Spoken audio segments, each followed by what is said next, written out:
I am Esther, once known as Hadassah. I never imagined the path my life would take. From an orphan in exile to the Queen of Persia, my journey was one of secrecy and fear. The opulence of the palace was overwhelming, a stark contrast to my humble beginnings. Every day I lived in fear of my true identity being discovered.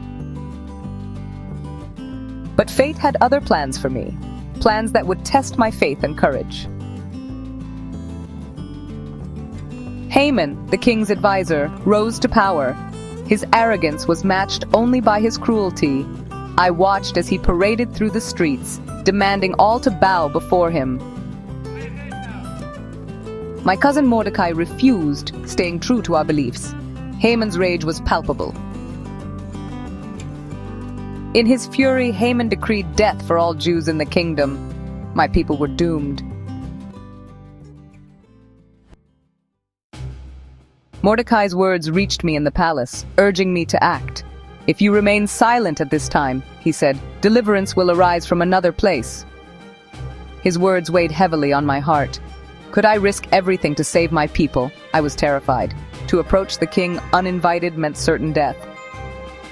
Nights passed without sleep as I wrestled with my decision, but I realized perhaps I had become queen for such a time as this. I fasted for 3 days, preparing myself for what was to come.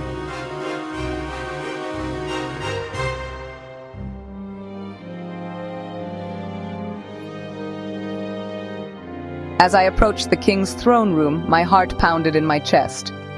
To my relief, he extended his golden scepter. I would live to speak. I invited the king and Haman to a banquet, knowing I had to choose my moment carefully. At the second banquet, I gathered all my courage. It was time.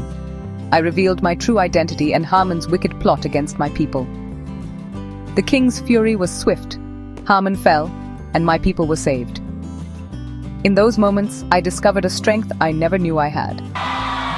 The decree was reversed, and the Jews were allowed to defend themselves. On the day meant for our destruction, we instead celebrated our deliverance. My story is one of courage, faith, and the power of standing up for what's right.